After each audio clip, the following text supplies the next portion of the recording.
Östersund, a small town of just 49,000 people in northern Sweden where temperatures regularly drop below minus 20 degrees. In 2011, they had dropped into the fourth tier of Swedish football for the first time in their history, and it was at this moment that they appointed an unknown, young English manager with almost no experience of managing a senior football team. And just 6 seasons later, Östersund were playing in the Europa League, memorably beating Arsenal at the Emirates. The man behind this meteoric rise would go on to become one of the most coveted and exciting managers in world football, Graham Potter. Potter's recent appointment at Chelsea is just the latest step in a truly amazing journey up the footballing ladder, and the whole way he has been consistently praised for his innovative methods and tactics, a commitment to playing attractive football, and the unusual fact that he has a degree in emotional intelligence. How did this Englishman end up at Östersund? How did he manage to take them so far and go on to become the manager of one of the world's richest clubs? His path to northern Sweden was a long, winding road of many different jobs and studies. Following an unremarkable playing career largely spent in the Football League, Potter retired in 2005 at just 30 to begin his coaching career. He got a degree in social sciences just a few months after his retirement before becoming football development manager at the University of Hull, a role which he held for over 2.5 years. The next stop on his tour took him to Ghana, where he was appointed as a staff member for the women's team ahead of the 2007 World Cup in China. Potter designed technical training sessions and had a major input on tactics, but Ghana struggled badly and crashed out in the group. Undeterred, and with more valuable experience under his belt, he returned to England and this time found himself at Leeds Metropolitan University, where he earned his degree in leadership, personal development and emotional intelligence, whilst also becoming the manager of the uni's affiliate team who played in the 10th tier of English football. With how Potter started his coaching career in this way, you can see his willingness to learn as much as possible and take himself out of his comfort zone to get experience, attributes that would become core facets of his management later on. In 2011, after 2.5 years at Leeds Metropolitan, this is where he received his first big opportunity. He arrived in Sweden. Graham Jones, a former teammate and friend of Potter, was in 2011 assistant manager at Swansea, and he personally recommended Potter to Daniel Kindberg, the Östersund owner, during a friendly between the two clubs. Kindberg was impressed by Potter's studiousness and track record in so many different environments and offered him the job to become Östersund manager. At this time, Östersund had only existed for 15 years and they had spent the entirety of that time in the third tier until relegation in 2010, which meant that Potter took over the club languishing in the fourth tier of Swedish football. But Potter did such a miraculously good job that 6 seasons later they were in the top flight, had won the Swedish Cup and were playing in the Europa League, which is really the kind of rise that you would only think is possible in Football Manager. Östersund were promoted in Potter's first season, bouncing straight back up to the third tier, and he backed up this success with a second consecutive title win the following year, taking Östersund to the second tier of Swedish football for the first time in their history. It's clear to see from this that Potter had certainly turned around the atmosphere of a club that at the time of his appointment had finished in the bottom 5 of the third tier 5 years in a row.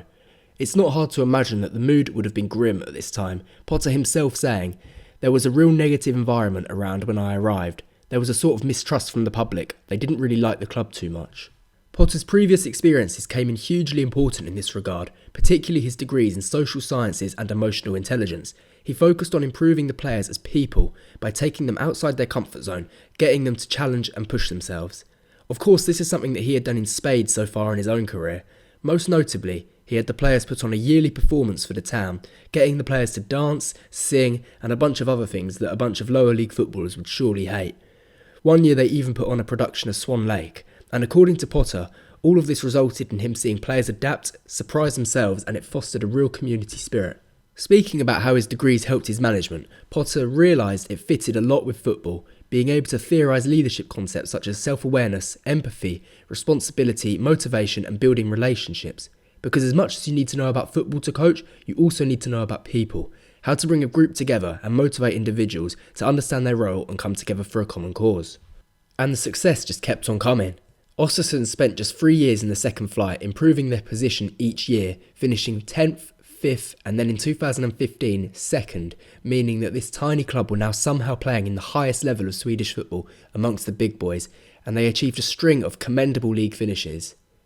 In an incredible fairy tale story, they in 2017 managed to win the Swedish equivalent of the FA Cup with an emphatic 4-1 win in the final, meaning that they would qualify for the 17-18 edition of the Europa League. This is where Graham Potter, previously unknown to the broader British public, made his name. The fact alone that a club who 6 years previously were in the Swedish fourth tier had qualified for Europe was enough to make ripples, but when they started getting results against established European sides really made people take notice. Galatasaray and PAOK were brushed aside in the qualifying rounds. They then finished second in a group stage containing Hertha Berlin and Athletic Club de Bilbao, getting impressive results against both of them. And then finally, in the first knockout round, Östersund and Graham Potter reached the zenith of their unbelievable achievements together when they were drawn against English giants Arsenal. This was surely a step too far, and were comfortably beaten 3-0 at home in the first leg, effectively ending the tie. But a week later, Östersund travelled to the Emirates in front of 58,000 people and won. It wasn't enough to go through, but Potter and Östersund had done themselves proud. Following the national attention that Potter received in England after Östersund's European exploits, it was only a matter of time before someone decided to take a gamble on this promising young coach. In the summer of 2018, with Östersund now an established top-flight side with 2 consecutive top-half finishes, someone made their move. That club turned out to be Swansea, who were recently relegated from the Premier League. For the first half of their 7-year spell in the top flight, Swansea were renowned for their distinct identity of attractive possession football, and they consistently punched well above their weight, but in the later years this eroded away and the Swans eventually went down with a whimper. Potter's task was to rejuvenate the club and bring back their identity. However, with a significantly cut budget and many players departing, Potter had a sizable rebuilding job on his hands, and promotion at the first attempt was not considered likely. In what turned out to be his only season at the club, Swansea were highly inconsistent, with Potter trying to imprint his playing style on a newly assembled squad. They averaged the most passes per match in the division and the 4th highest average possession, and Potter tinkered with his tactics a lot, using a huge amount of different formations throughout the season. The foundations were clearly there, and they did enjoy a late surge of form in the final month of the season to finish 10th. Given time, there's every chance that with another season or two, Potter could have turned this team into one that could challenge at the top of the league, but instead Potter was on the move again and became a Premier League manager when Brighton decided that he was the man to take them forward. If you cast your mind back to the summer of 2019 when Brighton sacked Chris Hughton to replace him with Potter, you may remember that there was a bit of an uproar from the general public. The common criticism was that Hughton has taken this tiny club to the Premier League and kept them there for 2 seasons. How dare they sack him? Who do they think they are? But this misses the point. Brighton and their owner Tony Bloom are incredibly ambitious and crucially very clever and very data driven. While Hughton had taken them up and kept them up, keeping them up was the extent of it. The football was pragmatic, with the aim of simply keeping Brighton above water. So Bloom identified Graham Potter as a young, forward-thinking manager, highly identified with playing attractive football, who would be the perfect man to move the club forward. Potter and Bloom wouldn't be content to simply survive, they wanted to push the boundaries. Potter spent 3 full seasons at Brighton, before moving on to Chelsea a month into his 4th. On paper, it may look like he didn't achieve a great deal, but if you delve deeper, a lot of progress was made both on and off the pitch, and by the time he left, his work was really starting to bear fruit. In both his first 2 seasons, Brighton finished with the exact same record, which was slightly better than Hughton had managed in the previous 2 seasons, but not a drastic improvement in terms of the league table. Many people looked at this and thought that Potter was just another overhyped English manager, but Potter was building towards something. The average age of the squad was systematically reduced, with senior regular players under Hughton quickly discarded such as Glenn Murray, Shane Duffy and Matt Ryan, to be replaced with younger players more receptive to Potter's ideas, such as Neil Maupay, Leandro Trossard, Alexis McAllister and Adam Webster. The style changed too. Under Hughton in the Premier League, Brighton were largely safety first, but Potter wanted to play on the front foot. In Hughton's final season, Brighton averaged just 2.8 shots on target per game, which was the lowest in the league. In Potter's first year, that number jumped up to 3.8. There was also an emphasis on retaining possession and building from the back. Before Potter, Brighton had the 17th highest passes per 90, but by his final year, they were up to 6th for passes per 90, averaging 127 more per game. Many of the players signed by Brighton in this time were recruited using data, allowing them to discover unknown gems for cheap, which is essentially the same way that Brentford do their recruitment, which I did a video on in more detail. For example, take Moises Caicedo, who is currently earning rave reviews for his performances this year. He was signed straight out of the Ecuadorian league and was therefore very obscure in Europe, but using analytics, Brighton were able to spot him before anyone else. This recruitment work was largely done by the director of football Dan Ashworth, and therefore it's difficult to know exactly how much input Potter had on the recruitment, but what we do know for sure is that through his coaching he was able to drastically improve the players at his disposal, a trait which he shares with many elite managers. The enormous profits on Yves Bissouma and Marc Cucurella are good examples of this. It's also notable that players such as Alexis McAllister and Leandro Trossard, now very important and playing great, often didn't look as impressive or play week in week out early on in their Seagulls career, but over time Potter turned them into players who really stand out in the Premier League. McAllister is particularly interesting as when he was signed he was seen as more of a number 10, but the role that he is now flourishing in is as a deeper midfielder who controls the tempo of the game and receives the ball from centre-backs.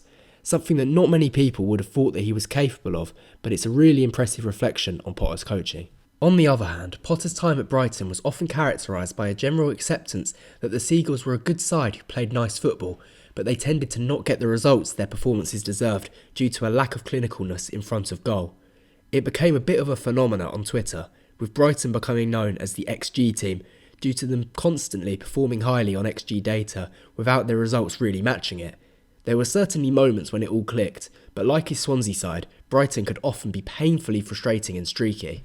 By the start of the 22-23 season, however, it seemed to have finally all clicked, which is when Chelsea swooped.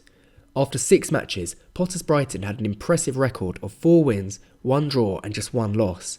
They also appeared to have fixed their goal-scoring problem, but not by signing a proven goal-scorer, which was often what fans thought would solve all their goal-scoring problems. Instead, Brighton found goals from all over the place, with Danny Welbeck leading the line in most games but not scoring, instead acting as more of a focal point for the likes of Pascal Gross and Leandro Trossard to revolve around, with 3 players having scored 2 or more goals in the first 6 games. It felt as though Potter was finally able to play the football he had wanted to play all along, and only now felt confident that his players had enough of an understanding of it to pull it off. It really is a shame that we didn't get to see more of it. Just as it looked like Potter had got his side playing the kind of football to get Brighton into legitimate contention for European places, he was gone, and just like with Swansea, we will never know how far he might have been able to take them. However, by the end, what he absolutely did achieve was proving the doubters wrong. He took over Brighton when they were expected to seriously struggle to survive, but he left them as a strong Premier League side with a great squad who can realistically expect to finish in the top half, maybe even challenge for Europe. Of course, there is the question of how well his methods will translate to the pampered superstars of Chelsea, and it is possible that they might not be as receptive to Potter's innovative ideas as Brighton's players, although it could turn out that Chelsea's players who are better than those at Brighton will pick up Potter's style quicker. Whichever way it turns out though, it will certainly be an adaptation for Potter, but as he has shown constantly throughout his career, adaptation is exactly what he thrives on. Thanks a lot for watching this video. It's been ages since my last one, but it definitely won't be as much of a gap until the next, as I'm aiming to get something out in time for the start of the World Cup. If you enjoyed, please leave a like or a subscribe, I'd really appreciate it, and I'll see you next time.